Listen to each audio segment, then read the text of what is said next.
हाथ में निकाल दो। हाँ ये ले लो। हाँ ये बंद है, ये चालू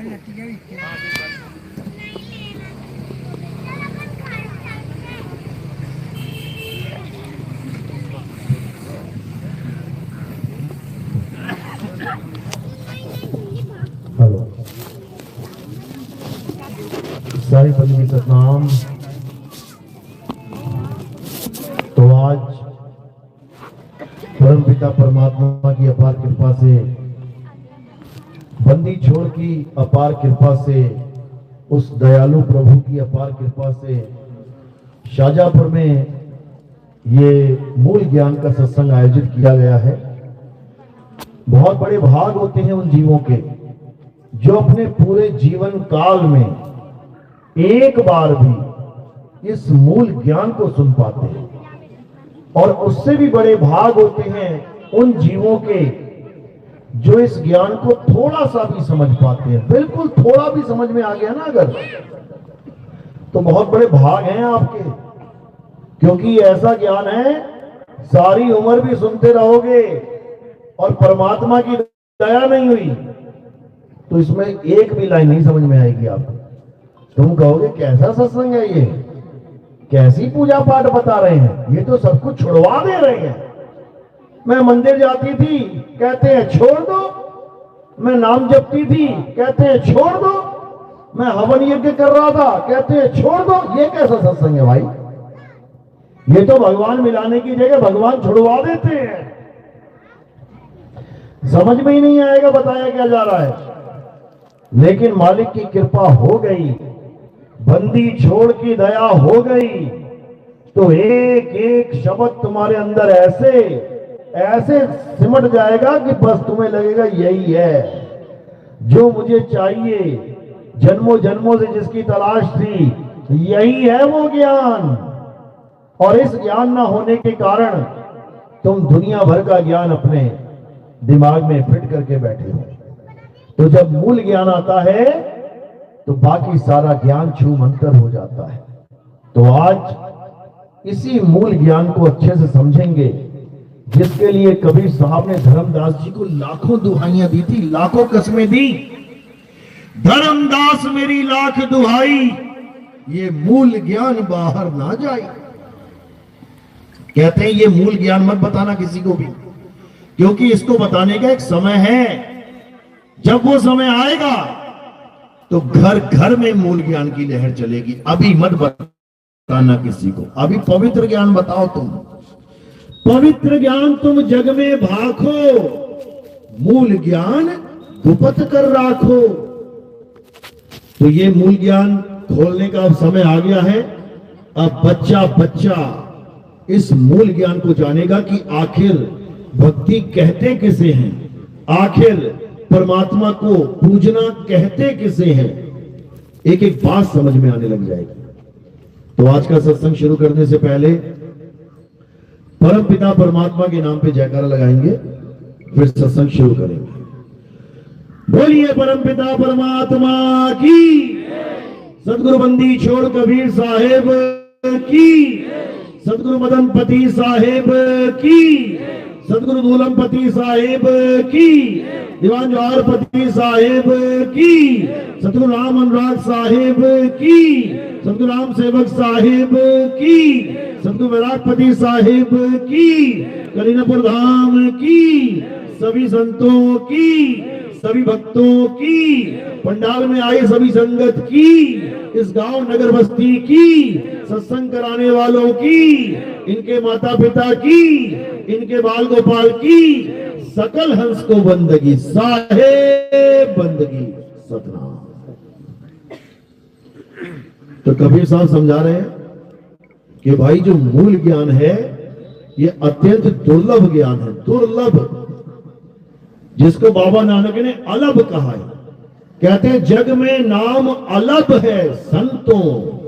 अलभ यानी ढूंढने पे भी नहीं मिलेगा। लेकिन दुविधा देखो, एक भी चैनल खोल लो, टीवी चैनल जो धार्मिक हो, उसमें तुम्हें सुबह से शाम तक सारे गुरुजी गुरुजी गुरुजी मिलेंगे। और नानक साहब कह रहे गुरु मिलना दुर्लभ है, दुर्लभ। यानी सारे संसार के गुरुओं को बैठा दोगे और जब उनका ज्ञान परख करोगे, कहते हैं उसमें एक भी सही नहीं मिलेगा। कब मिलेगा? जब परमात्मा की कृपा हो जाए, जब वो अपने हंस को भेज दे कि बेटा जाओ जगाओ दुनिया को, ये है असली ज्ञान। जब ज्ञान समझा के भेज दे, कौन? परमात्मा, तब ये पंथ चलता है। नहीं तो किसी आदमी का चलाया पंथ नहीं है ये परमात्मा को पाने का ज्ञान किसी आदमी का चलाया हुआ नहीं है। इसीलिए इसे मूल ज्ञान कहते हैं। मूल यानी जड़। ये पूरे पेड़ की जड़ कहां से चल रही है, और जड़ अगर परमात्मा नहीं है तो वो पेड़ परमात्मा का हो ही नहीं सकता, क्योंकि जैसी जड़ होगी वैसा ही पेड़ होगा। आम की जड़ से कौन सा पेड़ निकलेगा? आम का पेड़। बरगद की जड़ से कौन सा पेड़ निकल रहा है? बरगद का पेड़। अमरूद की जड़ से कौन सा निकल रहा है? अमरूद का पेड़। यानी जैसी जड़ होगी वैसी उसका सारा खेल होगा। इसी प्रकार जिसके पास जड़ परमात्मा नहीं है वो परमात्मा का पेड़ हो ही नहीं सकता। इसलिए मूल परमात्मा से अटैच होनी चाहिए। पंथ चलाने वाला कौन होना चाहिए? स्वयं परमपिता परमात्मा। तभी वो पंथ परमात्मा का है, नहीं तो वो काल का ही पंथ है। तो कहते हैं ये काल हमारा नाम लेके 12 पंथ चलाएगा। 12 पंथ काल फुरमाना, भूले जीव न जाए ठिकाना। 13वें पंथ हम ही चले आए, सब पंथ मिट के एक पंथ चलाए। ये साहिब की वाणी है। कह रहे हैं जब काल भगवान यानी ये मन रूपी शैतान सबको भरमा देगा, सबको A to Z। भगवान के नाम पे भी भरमा देता है ये। वैसे तो दुनिया को नचा ही रहा मन, लेकिन भगवान के नाम पे भी नचा देता है। क्यों? सत्य ज्ञान प्रकट नहीं होने देता, असत्य के साथ जोड़ देता है। ये पत्थर पूजा, मूर्ति पूजा, मंत्र पूजा, हवन पूजा, यज्ञ पूजा, पितर पूजा, देव पूजा, ये सब क्या है? ये सब मन का खेल है। इसी मन ने सबको नचा रखा है, लेकिन कोई नहीं जान पा रहा है कि मैं मन के नाचे नाच रहा हूं कि मैं परमात्मा की भक्ति कर रहा हूं। किसी को समझ में नहीं आ रहा। ये कब समझ में आता है? जब परमात्मा का भेजा हुआ कोई हंस आप तक पहुंचेगा, तब आपको एक एक बात समझ में आने लग जाएगी कि मन की भक्ति क्या होती है और परमात्मा की भक्ति क्या होती है। माया के लोग क्या होते हैं और परमात्मा का असली लोक क्या होता है। माया के लोग यानी ये स्वर्ग, नरक, ये अलख लोक, अगम लोक, अकह लोक, अनामी लोक, ये जितने भी लोग हैं ये क्या हैं? ये माया के लोग हैं। और परमात्मा का लोक क्या है? परमात्मा का लोक है शब्द। कहते हैं लोक अलोक शब्द है भाई, और जिन जाना तिन संशय जाई। जनरेटर बंद मत करना, 1 घंटा चलने दो इसको, बीच में नहीं रुकना चाहिए। तो इसी को समझा रहे हैं साहब कि जो असली ठिकाना है वो हमारा शब्द है, जो नकली ठिकाना है वो लोक है। ये देखो लोक, 3 लोक, सूरज चांद सितारे धरती आकाश पाताल। अगर तुम्हें ऐसे लोक मिल गए, अगर तुम्हें ऐसे स्थान मिल गए रहने को, धरती भी है, आसमान भी है, नदी भी है, नाले भी हैं, तो समझ जाना ये माया का लोक है। बड़े बड़े गुरु मिलेंगे तुम्हें ये बातें बताने वाले कि चलो सतलोक चलो, अब पूछो सतलोक है कैसा? कहते जैसा यहां है बिल्कुल वैसा ही वहां है। नकली माल है ये, ऐसा नहीं है सतलोक परमात्मा का जहां पर धरती है वहां पे चबा के आ रहा है। अरे ये आम सेब संतरे काशी का खेल है, सतलोक का खेल नहीं है ये। तो इसलिए दोनों में भेद है, इस भेद को समझना है कि दोनों में क्या भेद है। जब संत का सत्संग मिलेगा तो सारा भेद खुल जाएगा। तो आज इसी भेद को समझना है। कहते हैं सोहंग ऊपर और है, सत सुकृत एक नाम। कह रहे सोहंग से ऊपर एक और है जो सत सुकृत नाम है। पवन पानी धरती ना आकाश, और नहीं वहां कोई गांव। वहां कोई गांव, यानी गांव भी नहीं है कि वहां दुकान है, मकान है, धरती है, आकाश है।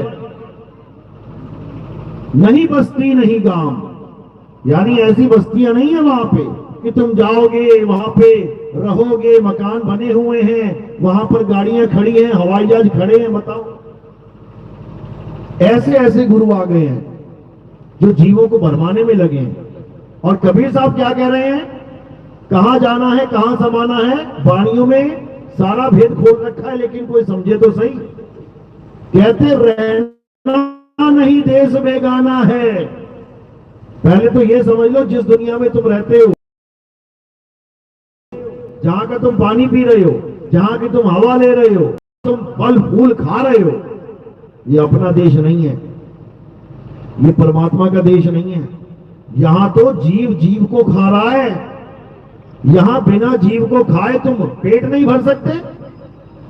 ये दाल चावल, ये सब्जियां क्या हैं, ये बिना जीव के कुछ नहीं हो सकता इस दुनिया में।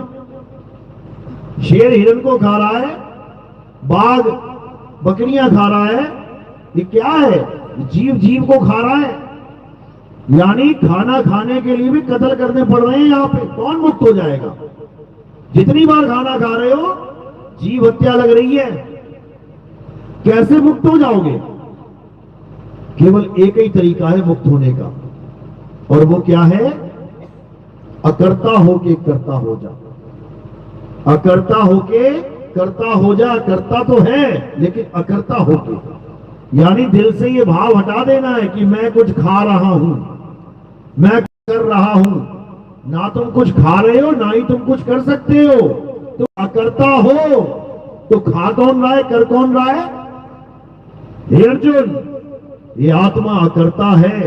इस दुनिया में होने वाला हर कार्य 5 तत्व, 25 प्रकृति, 3 गुण, मन और माया के द्वारा किया जाता है।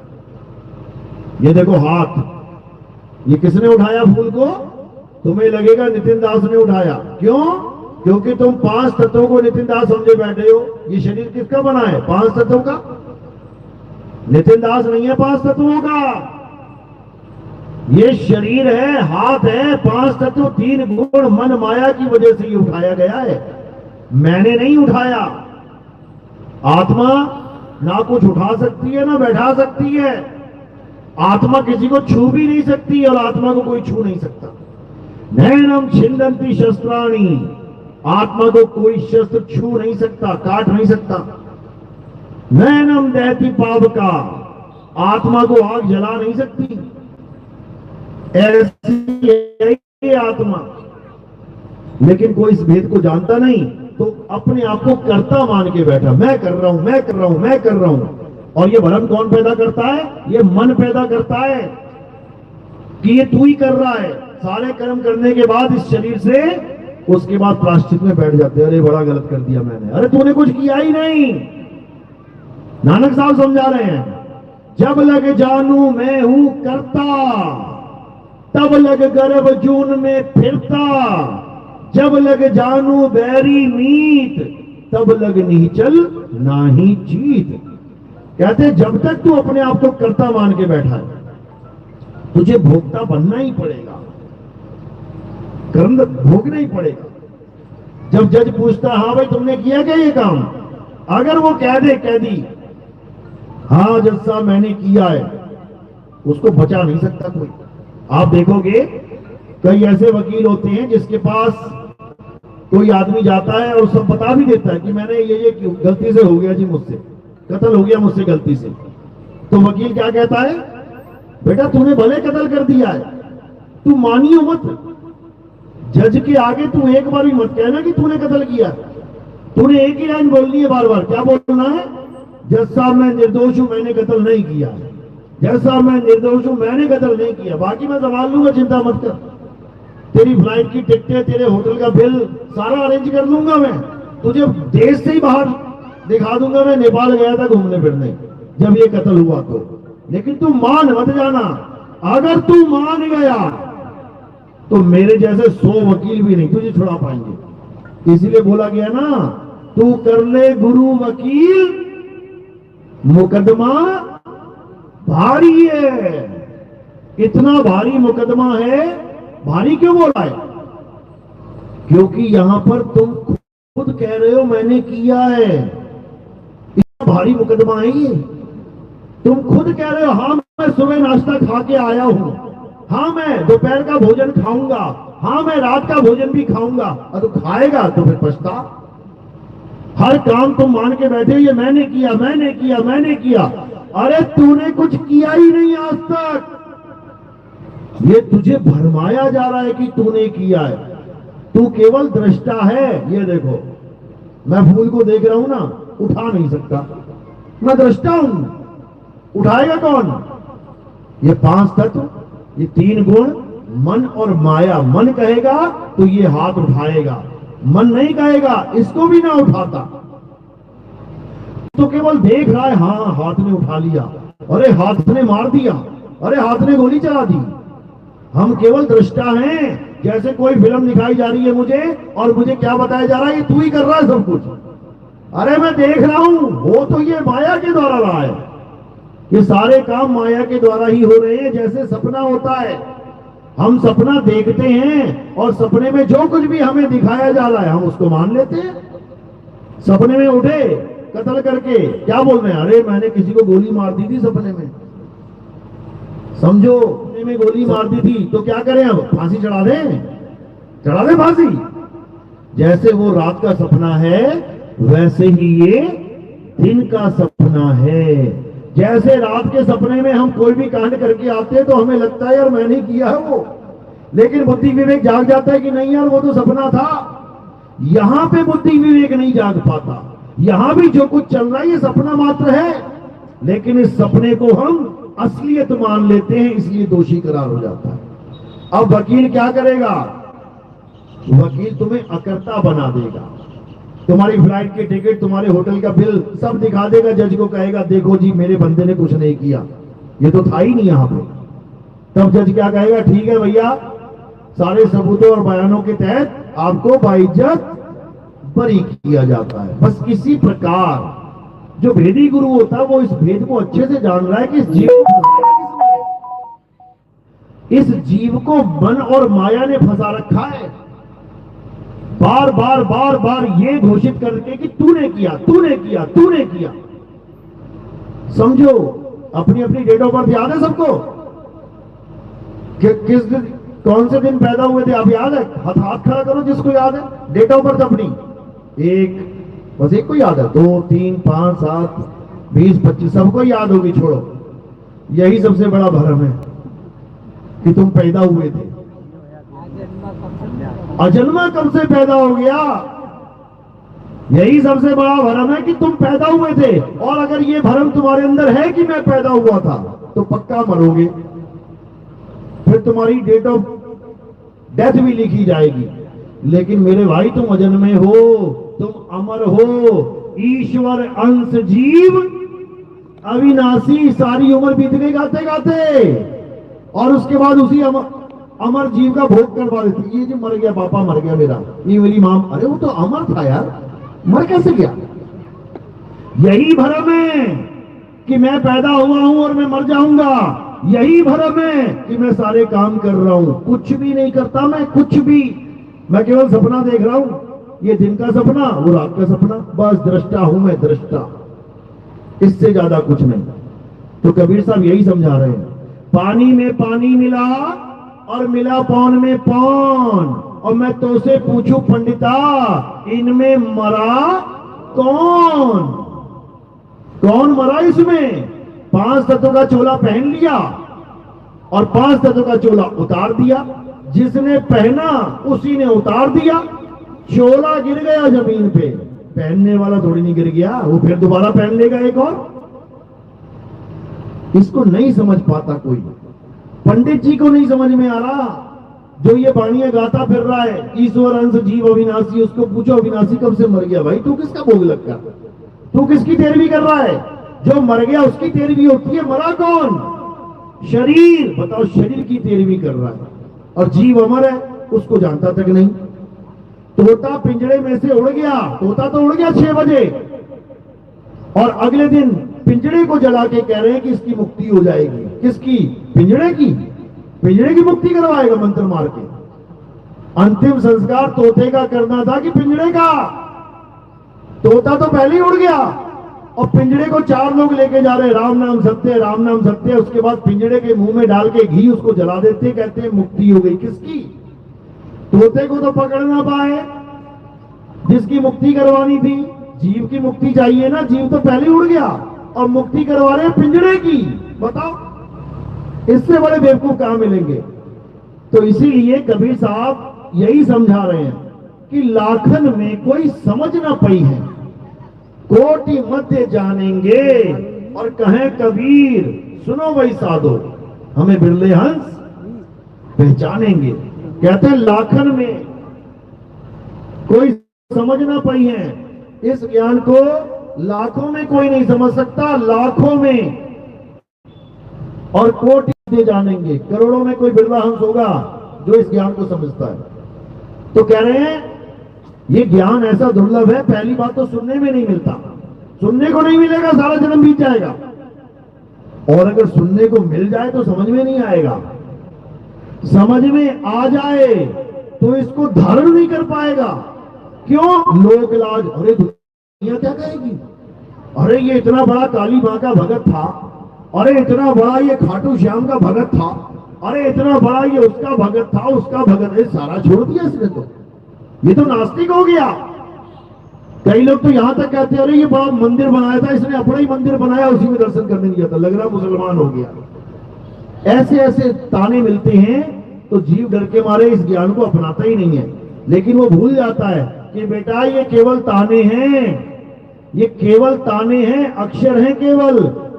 अगले जन्म में ये ताने नहीं, ये 84 के ताने बाने मिलने वाले हैं। ये केवल अक्षरों के ताने नहीं, 84 के ताने बाने हैं आगे जाके। शेरों के मुंह में जाना पड़ेगा हिरण बन के, शेरों के मुंह में जाना पड़ेगा जंगली सुअर बन के, हालत खराब हो जाएगी। मगरमच्छों के मुंह में जाना पड़ेगा, पानी पीने जाओगे ना एक घूंट, पता लग जाएगा क्या कीमत है पानी की। आज तो देखो ट्रंक भर भर के ट्रालियां पानी जहां मर्जी ले जाओ, टंकियां भर लो 2-2 हजार लीटर की, फिर ना मिलेंगी, फिर ना मिलेंगी ये टंकियां। फिर तो पता है कि शेर ने दौड़ाया 2 किलोमीटर और प्यास लग रही है भाई, अब जाना ही पड़ेगा तालाब के पास। क्यों? क्योंकि जिसने उसको मगरमच्छ बनाया उसका भी इंतजाम कर रहा है, किसको खाएगा ये, इसी को खाएगा जो पानी के पास आएगा। ऐसा जुगाड़ बना रखा है इस जुगाड़ी ने। और ये जुगाड़ी कौन है? ये बड़ा तगड़ा जुगाड़ी है ये, इसका नाम है अलख निरंजन। सुना नाम? अलख निरंजन सुना है? अलख निरंजन कौन है ये? कौन है ये? बच्चे ने नाम सुना होगा इसका, लेकिन है कौन ये? इससे मिलना हो तो कहां जाना पड़ेगा? कौन है ये? कहां रहता है? अलख निरंजन। रावण भी कहता है अलख निरंजन, भैरवनाथ गोरखनाथ भी कहते हैं अलख निरंजन, भोले शंकर भी कहते हैं अलख निरंजन। लेकिन है कौन ये? जिस दिन ये समझ में आ गया ना, उस दिन सब कुछ समझ में आ जाएगा कि ये धरती क्यों भूकंप आते हैं, अच्छी खासी परिवार खेल रहा है, गा रहा है, छत क्यों गिर जाती है ऊपर। वो राजस्थान में बच्चों के स्कूल, सारे बच्चों के ऊपर छत ही गिर गई, सारे बच्चे मर गए। कौन से देवी देवता छोड़ दिया होगा पूजने के लिए भाई? कौन से मंदिर में उन बच्चों की अच्छे जीवन के लिए, अच्छे स्वास्थ्य के लिए प्रार्थना नहीं की होगी? क्या तुम अपने बच्चों की दुआएं नहीं करते हो क्या? हर मंदिर में जाते हो, फिर भी पूरी छत गिर गई, 20-25 बच्चे मर गए। अभी अहमदाबाद में हवाई जहाज उड़ा, गुजराती बैठे थे सारे, गुजराती सबसे बड़े भगत है कृष्ण जी के, सबसे ज्यादा मंदिर कृष्ण जी के गुजरात में ही है, मीट मांस से भी दूर रहते हैं, सात्विक भोजन करते हैं। लेकिन एक ना बचा, कोयला बन गए, कोयला, लाशें भी नहीं, कोयला। कौन से भगवान को छोड़ा होगा उन्होंने? कौन सी पूजा पाठ छोड़ी होगी? राम ना छोड़ा होगा, श्याम ना छोड़ा होगा, भैरवनाथ गोरखनाथ, ये नाथ वो नाथ, सारे शंकर जी, सारी देवी देवता पूज लिए, और बाद में क्या मिला? एक दर्दनाक मौत, एक दर्दनाक मौत। तुम में से मरना चाहेगा कोई हवाई जहाज के एक्सीडेंट में? कोई ट्रेन में मरना चाहेगा? दो ट्रेन टकरा जाए आपस में, डूब के कौन मरना चाहता है? हाथ खड़ा करो। जल के कौन मरना चाहता है? हाथ खड़ा करो। एक्सीडेंट में टुकड़े टुकड़े हो जाए, ऐसी मौत किसको चाहिए? हाथ खड़ा करो, बताओ। अरे ऐसी मिलने वाली है। रोज अखबारें तुम पढ़ रहे हो, रोज देख रहे हो, दो ट्रालियां टकरा गई, दो बसें टकरा गई, हवाई जहाज टकरा गया। कौन मर रहे हैं? ये सारे भगवान के भगत ही मर रहे हैं।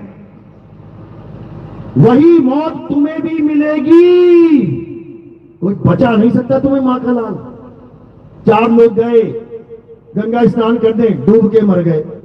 अरे हम तो मां मान के गए थे और मां ने डुबा दिया, ऐसा कैसे? केदारनाथ में हजारों लोग गए, सारे मर गए। हम तो भगवान जी के पास गए थे, एक भी ना बचा। अभी वैष्णो देवी में गए थे, भूकंप आ गया, सारे मर गए।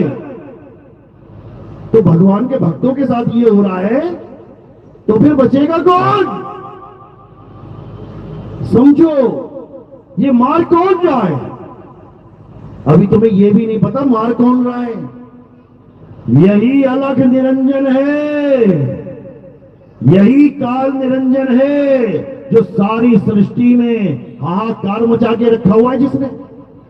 ये जापान नहीं छोड़ता, ये अरब देश नहीं छोड़ता, ये भारत नहीं छोड़ता, ये अमेरिका नहीं छोड़ता, ये पाकिस्तान नहीं छोड़ता, ये किसी को नहीं छोड़ता। ये सारी सृष्टि का मालिक है और सबको गाजर मूली की तरह उगा रखा है। तुम सबको ये गाजर मूलियां बैठे हैं सारे, जब उसका मन करता है गाजर उखाड़ी खा गए। वो 4 गाजरें रो रही हैं, अरे मेरा बाप मर गया, अरे मेरी मां मर गई, मेरा बच्चा मर गया, उसको कोई फर्क ना पड़ता, उसको खाने से मतलब है।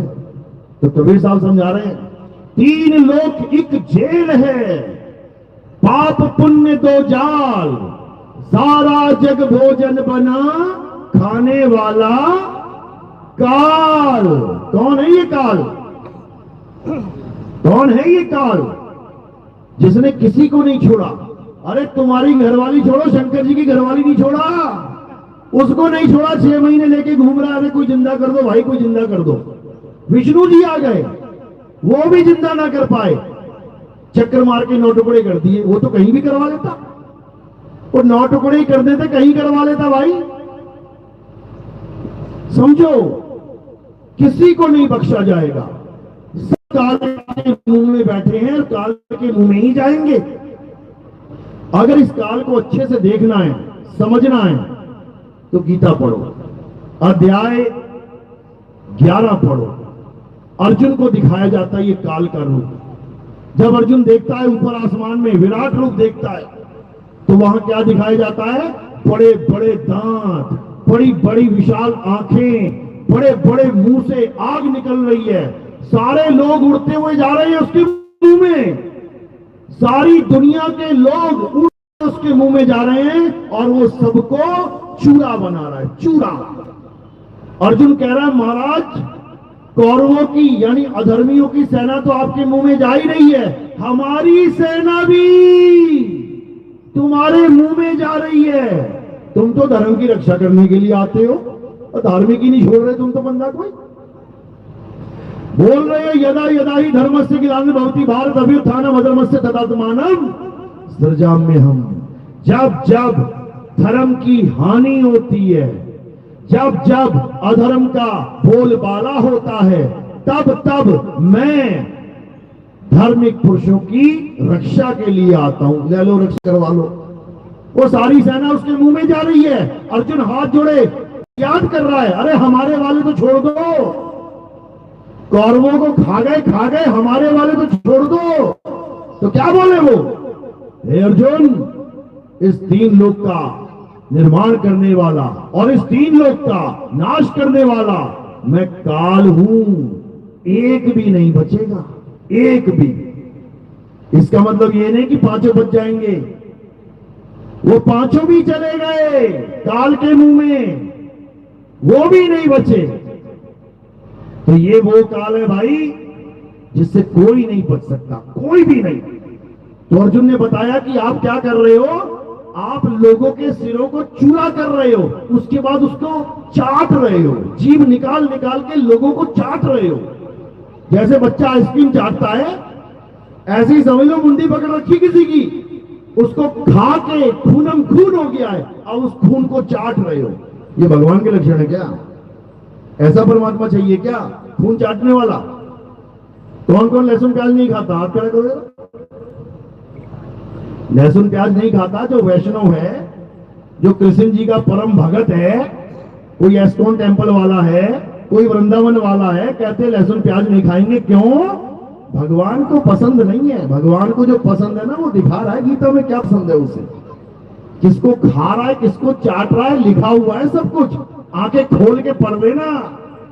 तो जो भगवान को पसंद है वो भगत को भी पसंद होना चाहिए। आ जाओ फिर, चाटो मुंडिया लोगों की काट काट के। ये वो नकली भगवान है भाई।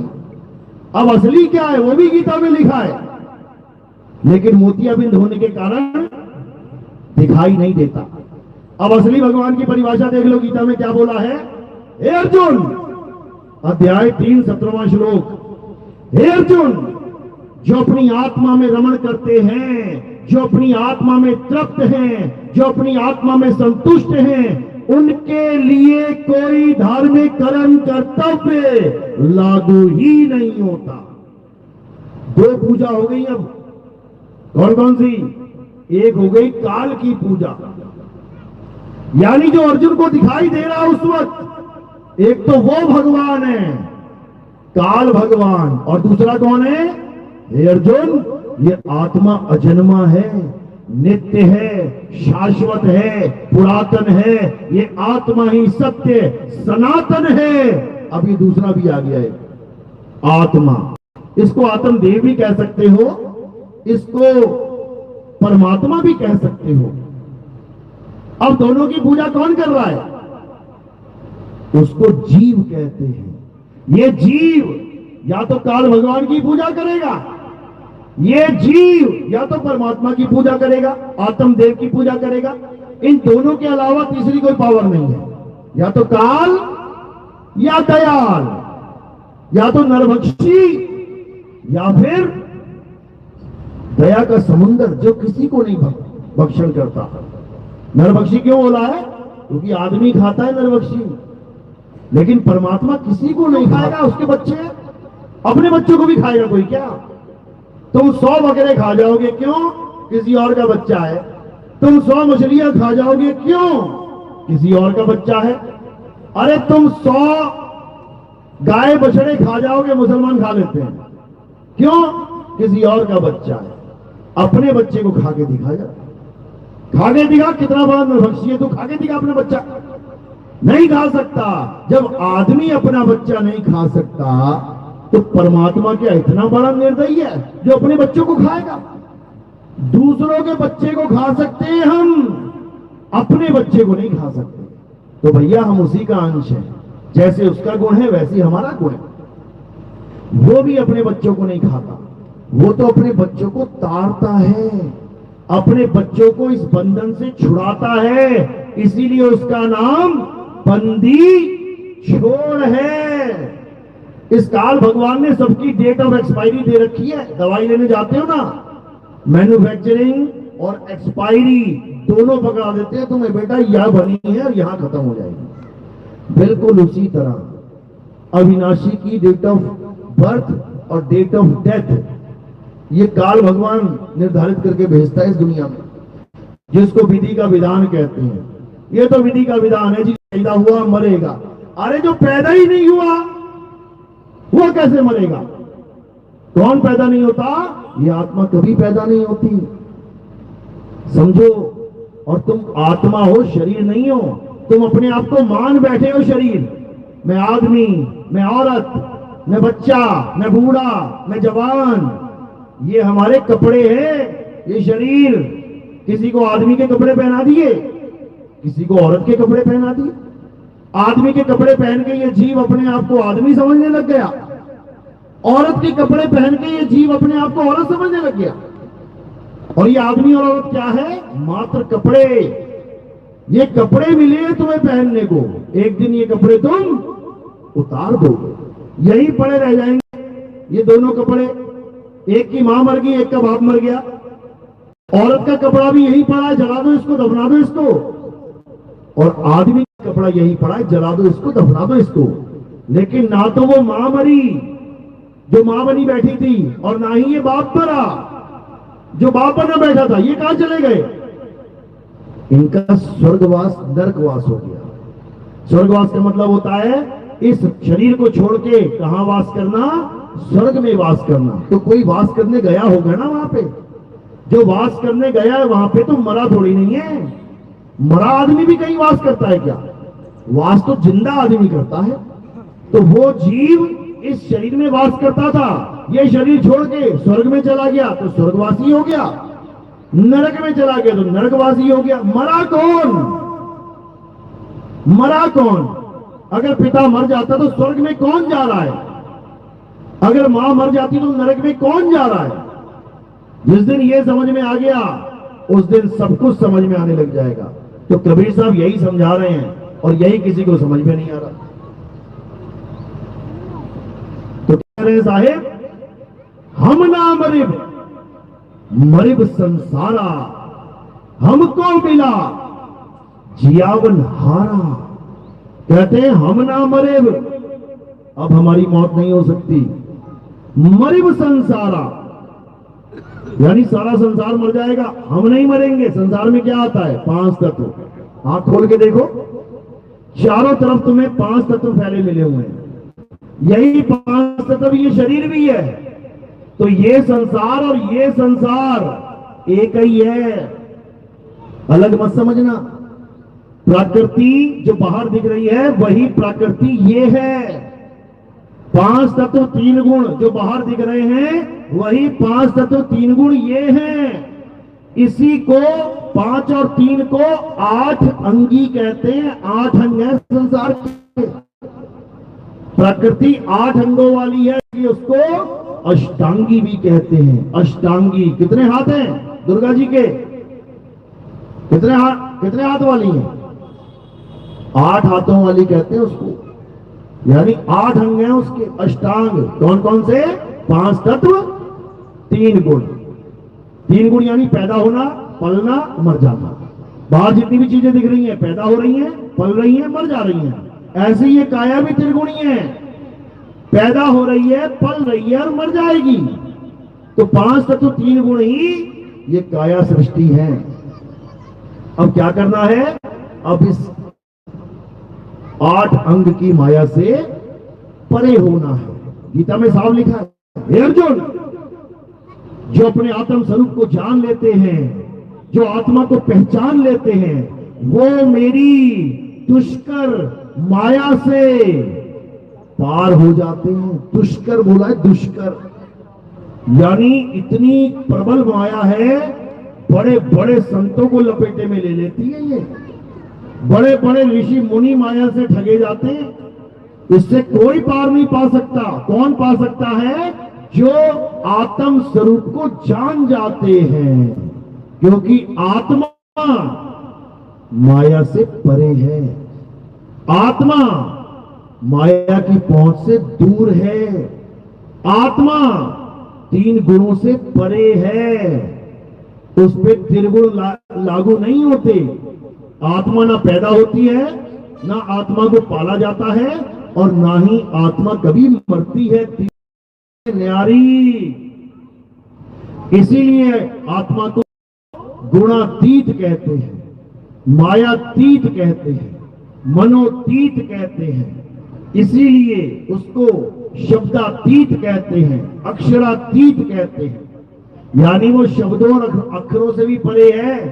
कोई गलती से ये ना सोचे कि आत्मा पाने के लिए, परमात्मा पाने के लिए हमें अक्षर जाप करने पड़ेंगे, मंत्र जाप करने पड़ेंगे। समझो, नहीं करने पड़ेंगे, छोड़ने पड़ेंगे। जो नाम तुम जपते हो वो छोड़ने पड़ेंगे। जो पूजा पाठ तुम करते हो छोड़नी पड़ेगी। जो मंदिर, मस्जिद, गुरुद्वारा, चर्च तुम भगवान को दर्शन करने के लिए सोचते हो कि दर्शन करने जा रहे हैं भगवान के, छोड़ने पड़ेंगे।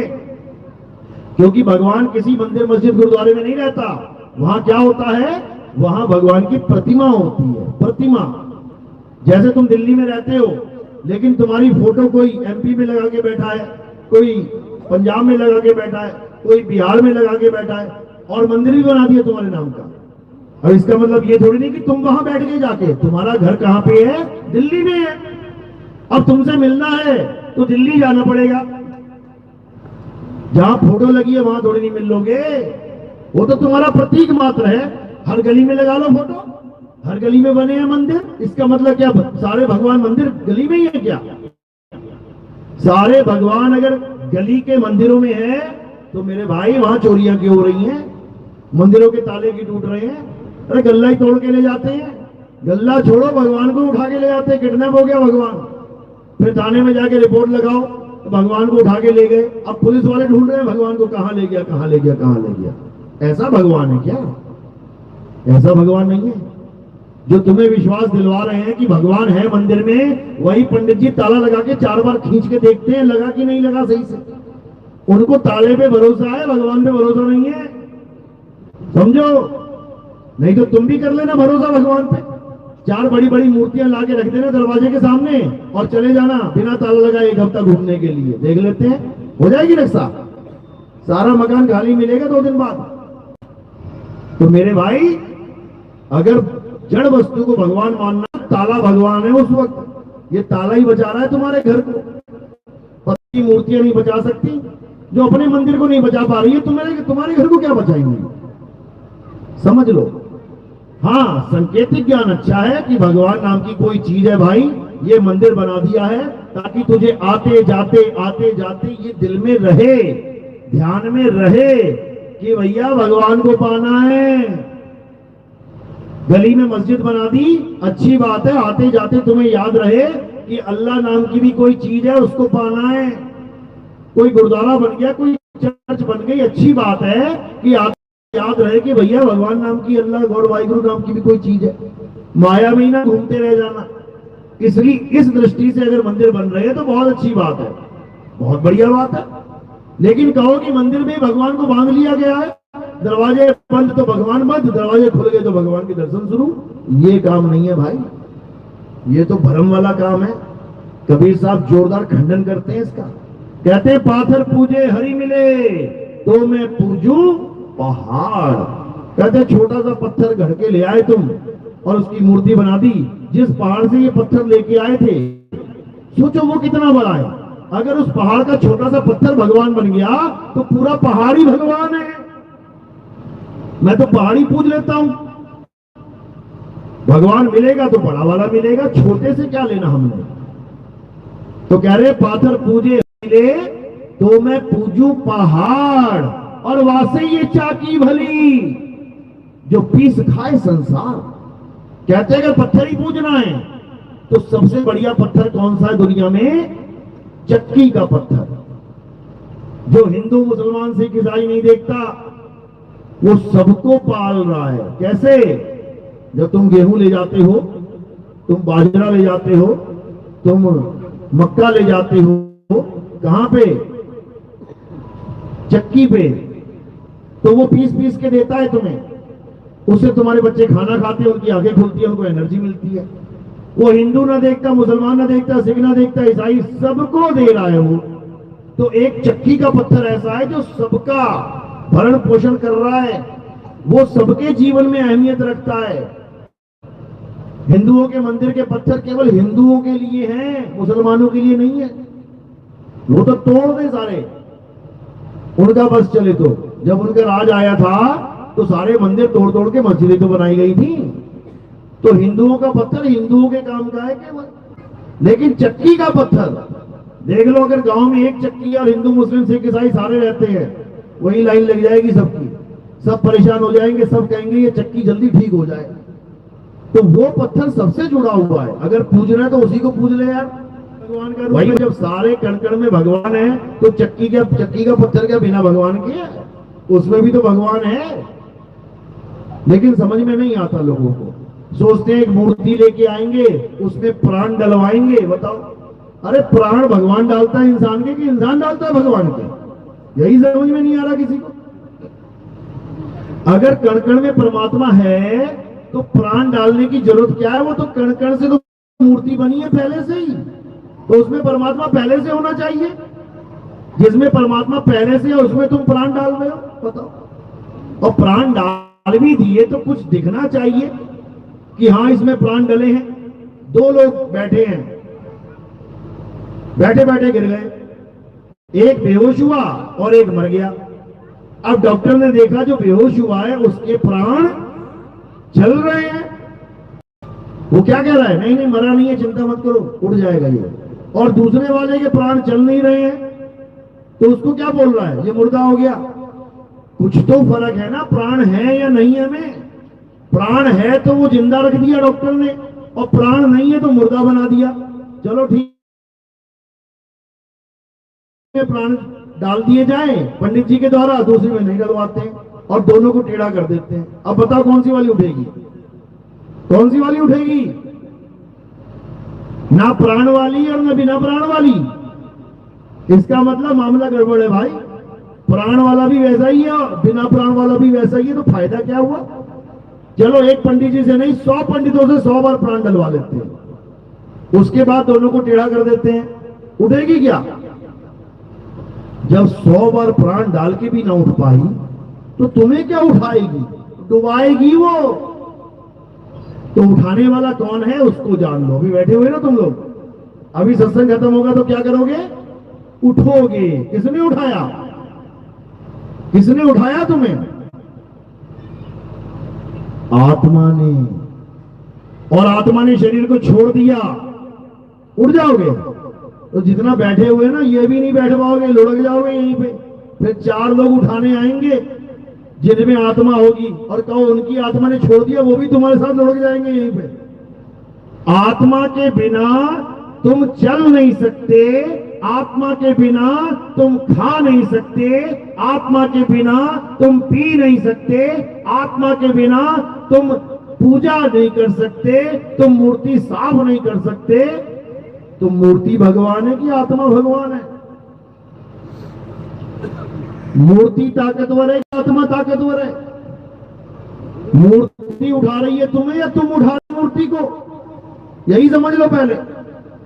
आत्मा के बिना ना तुम जय श्री राम बोल पाओगे, आत्मा के बिना ना तो कोई मुसलमान अल्लाहू अकबर बोल पाएगा, आत्मा के बिना ना तो कोई सिख भाई सत श्री अकाल बोल पाएगा, आत्मा के बिना ना ही कोई ईसाई हालेलुया बोल पाएगा। तो फिर कौन बड़ा है? अरे आत्मा ही है जो कुछ है। इसी आत्मा को गीता में सत्य की उपाधि दी गई है। अध्याय 2 16वां श्लोक पढ़ो। क्या कह रहे हैं? हे अर्जुन, इस दुनिया में 2 प्रकार के तत्व से, एक तो नाशवान तत्व जिसे हम असत्य कहते हैं, और दूसरा अविनाशी तत्व जिसे हम आत्मा कहते हैं। लेकिन दुविधा क्या है कि अविनाशी तत्व आत्मा जो सत्य है वो पूजा नाशवान तत्वों की कर रहा है जो असत्य है। दुविधा तो ये है, जो आत्मा है सत्य है वो असत्य की पूजा कर रहा है। जिस आत्मा को कोई काट नहीं सकता, जला नहीं सकता, कोई तोड़ नहीं सकता, वो उस मूर्ति की पूजा कर रहा है जो जल भी सकती है, फूट भी सकती है, टूट भी सकती है, कट भी सकती है, गल भी सकती है। उल्टा काम चल रहा है। इसीलिए गीता में बार बार कृष्ण जी ने आत्मा की महिमा गाई है। हे अर्जुन, ये आत्मा ही परम सत्य है। इस आत्मा का ज्ञान प्राप्त हो जाना अति दुर्लभ है। और ये कब प्राप्त होता है? अध्याय 4 34वां श्लोक पढ़ो। क्या कह रहे हैं? हे अर्जुन, जो सत्य मैं तुम्हें समझा रहा हूं, जिस आत्मा रूपी सत्य के बारे में मैं तुम्हें बता रहा हूं, अगर तुम इस सत्य को प्राप्त करना चाहते हो तो कहां जाओ? मंदिर, मस्जिद, गुरुद्वारे? बिल्कुल नहीं। तो तुम ऐसे तत्वदर्शी संत की शरण में जाओ जिसने दोनों प्रकार के तत्वों का ज्ञान प्राप्त कर लिया है, जो असत्य तत्व को भी अच्छे से जानता है और सत्य तत्व को भी अच्छे से जानता है, वही तुम्हारा सारा अज्ञान बहा के तुम्हारे अंदर ज्ञान का प्रवेश करा देगा। और वहां जाने पे क्या करना है, ये भी लिखा है कि तुम उस संत की शरण में जाके दंडवत प्रणाम करके और अपने मन में जितनी भी शापना चाले हैं, जितना भी छल कपट है, वो सब त्याग, उनसे हाथ जोड़ के ज्ञान को प्राप्त करो। क्योंकि आजकल लोग क्या करते हैं, गुरुओं के पास जाते हैं। क्यों जाते हैं? यार ज्ञान तो बहुत बढ़िया बता रहा है यार, दुनिया पीछे लग गई इसके, यार ये ज्ञान मुझे भी मिल जाए तो मैं भी दुनिया को पीछे लगा लूंगा। आजकल ये ट्रेंड चल रहा है। लेकिन वो थ्योरी पार्ट तो अच्छे से समझ लेगा, लेकिन प्रैक्टिकल में ठन ठन गोपाल रहेगा। क्यों? छल कपट आ गया उसके अंदर। छल कपट को किनारे रखना है। अर्जुन छल कपट वाला नहीं था। अर्जुन क्या छल कपट वाला आदमी था? बिल्कुल भी नहीं। वो तो कह रहा था 5 गांव भी नहीं चाहिए यार। वो तो ऐसा था कि कहता मैं 5 गांव भी नहीं चाहिए, मैं अपने भाइयों का बने हुए हैं। उसकी बीवी को निर्वस्त्र भी कर दिया उन लोगों ने, फिर भी वो अर्जुन उन पर दया कर रहा है। तुम्हारी घरवाली को कर दिया ना किसी ने चौक पे निर्वस्त्र, तुम सारी उम्र यही सोचोगे कैसे गर्दन रेत दूं इसकी, मैं कैसे इसको जहर खिला दूं, कैसे इसको गोली मार दूं। और अर्जुन क्या कह रहा है कि भले इन 100 भाइयों ने मिलके मेरी घरवाली को कपड़े उतार दिए उसके, लेकिन फिर भी वो कह रहा है मुझे नहीं चाहिए 5 गांव, मैं इनका कत्ल नहीं करूंगा। धर्मात्मा है वो। उस तक को कृष्ण जी कह रहे हैं तू छल कपट रहित होके जाना गुरु जी के पास। क्यों? क्योंकि सबके अंदर एक शिकारी बैठा हुआ है। सबके अंदर एक शिकारी बैठा हुआ है और उसका नाम क्या है? अलख निरंजन। ये मन, ये शातिर है भाई, सबके अंदर बैठा है, सबकी दुकान वही चला रहा। ये तुम्हें लग रहा है कि तुम अपने मन से जी रहे हो, तुम अपने आप से जी रहे हो।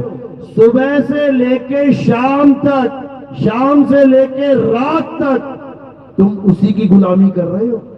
सुबह कितने बजे उठते हो आप लोग? कोई 4 बजे, कोई 5 बजे, कोई 6 बजे, कोई 10 बजे, कोई 12 बजे। क्यों? क्योंकि जब मन करता है ना उठ जा, तभी उठते हो। और मन ने कह दिया ना नहीं उठना है, तो माँ बोलती रहे, बाप भोगता रहे, कोई फर्क ना पड़ता, भैया मैं तो सो रहा हूं, क्यों? मेरा मन नहीं कर रहा उठने का। तो किसका काम मान रहे हो? मन का। सुबह गए नहाने के लिए, कौन सा साबुन देखोगे वहां पे? कौन सा मिलेगा? जो तुम मन पसंद लेके आए हो। दुकानों पे 100 साबुन थे, तुमने कौन सा बोला?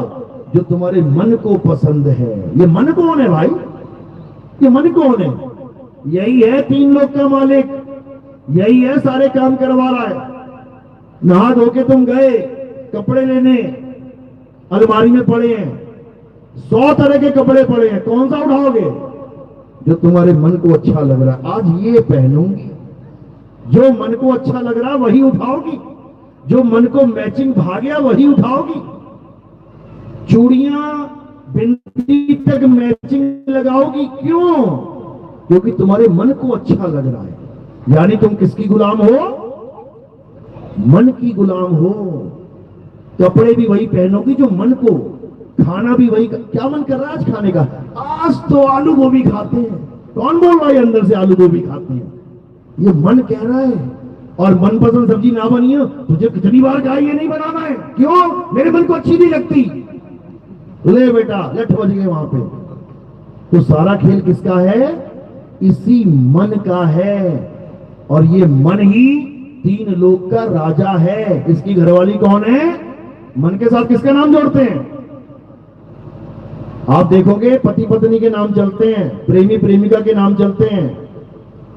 राम सीता, कृष्ण राधा, शिव पार्वती, मन माया। कहते ना ये मन माया की नगरी है भाई। ये घरवाली है इसकी माया। और पति कौन है? मन। इसी से तुम्हारी जंग होगी। यही मन कली काल है। राम जी किसको मारने आए थे? रावण को। कृष्ण जी किसको मारने आए थे? कंस को। कल्कि किसको मारने आएंगे? कल्कि भगवान, कल्कि अवतार सुना है नाम की नहीं? किस किसने सुना? हाथ खड़े करो जरा। कल्कि अवतार किसको मारने आएंगे? ये कली काल को। रहता कहां है ये सब घटों में रहता है। हर शरीर के अंदर बैठा हुआ है कली काल। सबकी गाड़ी का स्टीयरिंग उसी के हाथ में है। वो दाएं मोड़ता है तो दाएं मुड़ जाते, वो बाएं मोड़ता है बाएं मुड़ जाते। आज जेलें भरी पड़ी हैं किसके कहने पे? कली काल के कहने पे। जज कहता है क्यों मारा तुमने इसको? अरे इसने ऐसा बोल दिया, मेरा मन करे कि खत्म कर दूं, और कर दिया। किसने कहा था? मन ने कहा था। तूने क्यों कर दिया? कर दिया तो ले भुगत।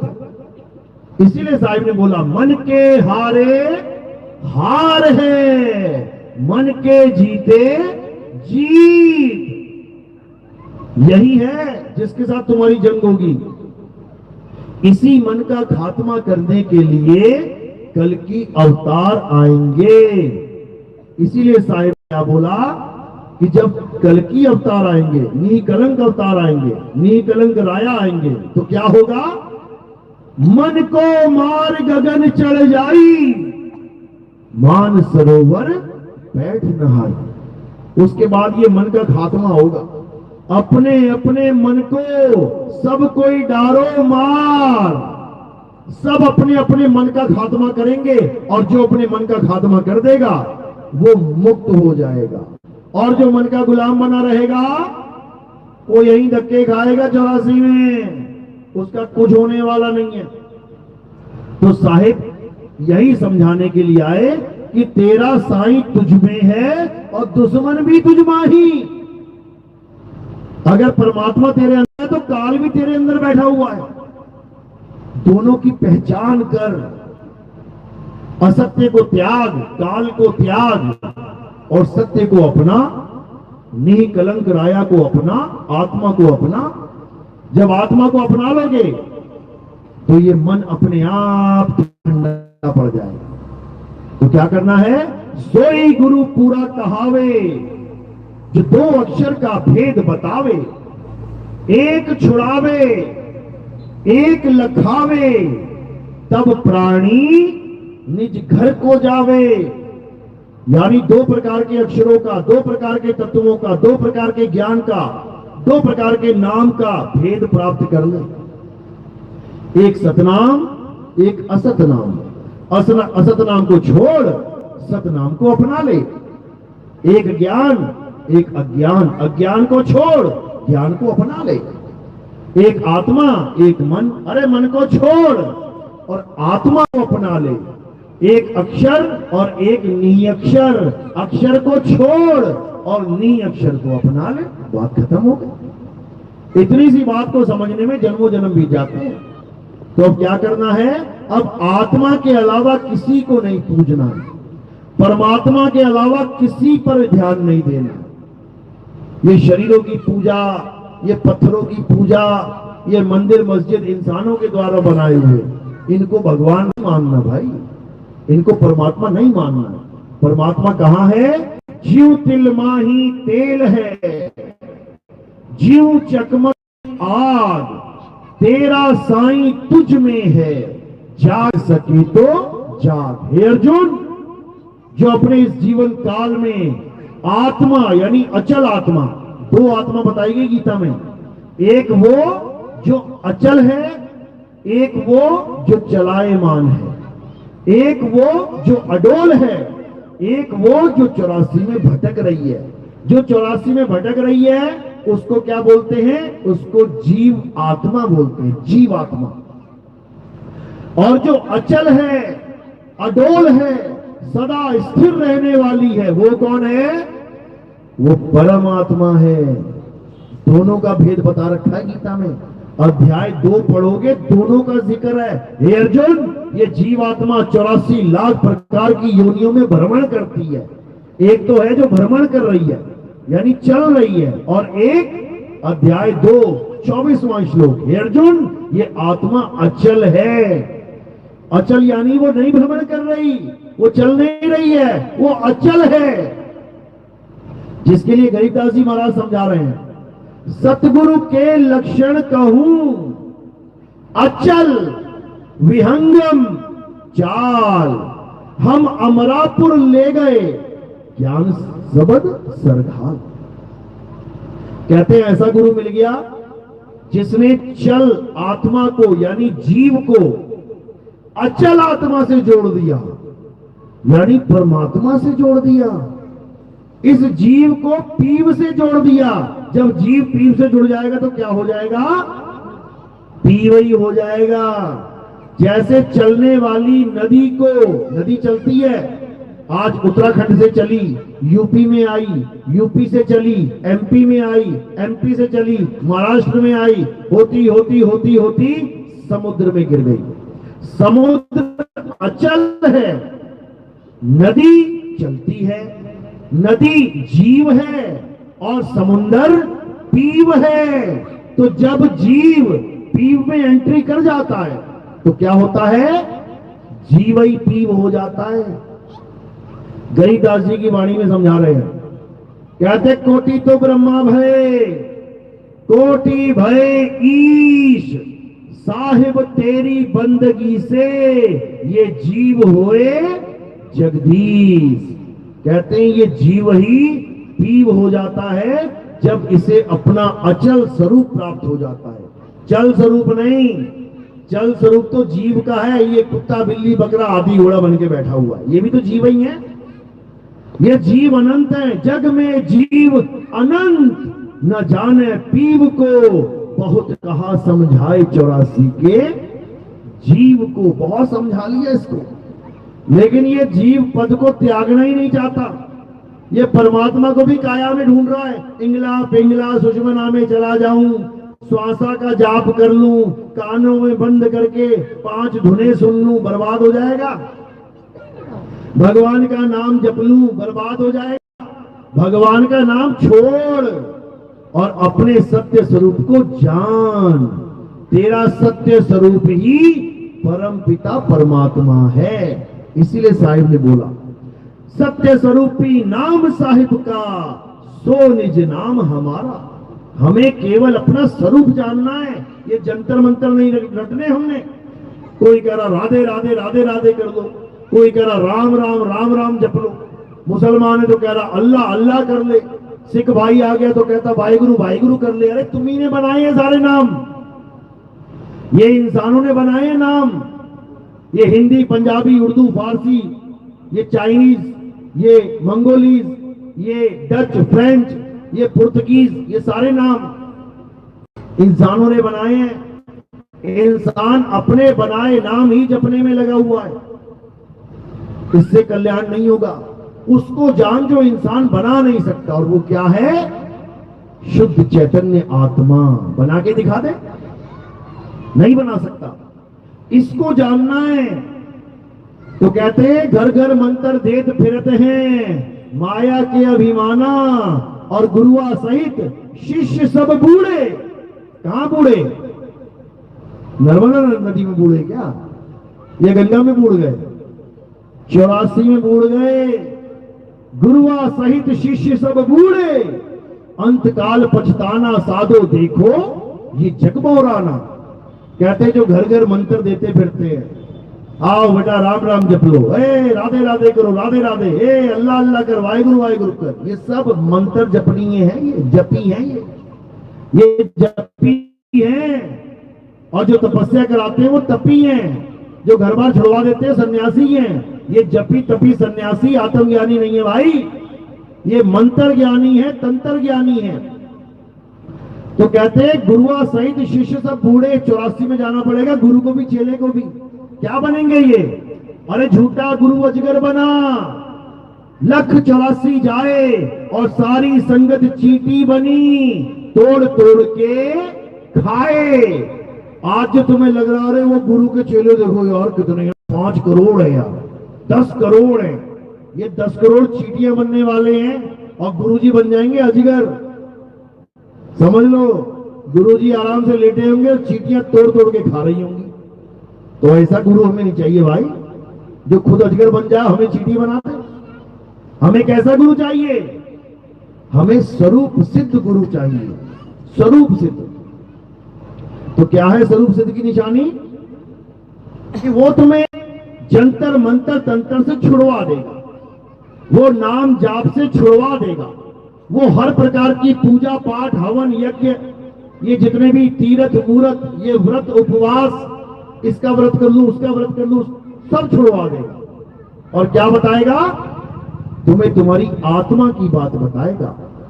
जल में मीन प्यासी, मोह देखत आवे हासी, आत्म ज्ञान बिना नर भटके, कभी काबा कभी काशी।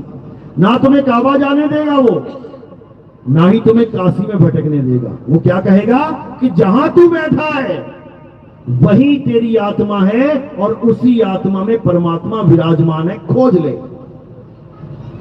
गुरु ग्रंथ साहब में वाणी आती है, हृदय नाम ध्याओ, घर बैठे प्रभु पाओ। कहीं बाहर जाने की जरूरत नहीं है कि प्रभु कहीं गली नंबर 5 गली नंबर 10 में किसी मंदिर में खड़ा हुआ है, वो तेरे घट में विराजमान है। और गाते भी हो, तुझ में राम मुझ में राम सब में राम समाया, गाते तो हो, लेकिन जब रामनवमी आती है तो तेरा वाला राम मेरा वाला राम फेल हो जाता है, वो पत्थर वाला राम फिर भगवान बन जाता है। बताओ, अरे तुझ में राम मुझ में राम का मतलब है तुझ में भी आत्मा है मुझ में भी आत्मा है, उसी आत्म राम की वजह से तू भी चल रहा है, उसी आत्म राम की वजह से मैं भी चल रहा हूं। और दोनों मिलकर किस राम की पूजा करने जा रहे हैं? जो चल ही नहीं पाता, उस राम को भगवान बना देते हैं। बताओ, आत्म राम की बात चल रही है भाई।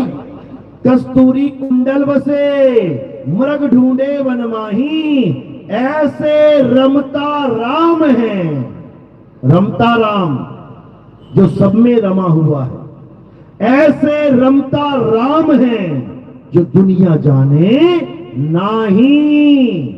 जो दुनिया नहीं जानती जिस राम को, उस राम को बताने के लिए आया हूं, उस राम की महिमा गाने के लिए आया हूं। तो कह रहे हैं, एक राम दशरथ का बेटा, एक राम घट घट में बैठा, एक राम का सगल पसारा, और एक राम तीनों से न्यारा। उस चौथे राम का भेद बताने आया हूं ताकि सबको अपना असली राम मिल जाए।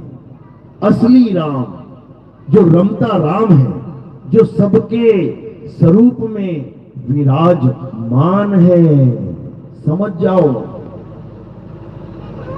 तो कहते हैं, गुरुआ तो घर घर फिरे, कौड़ी केर 50।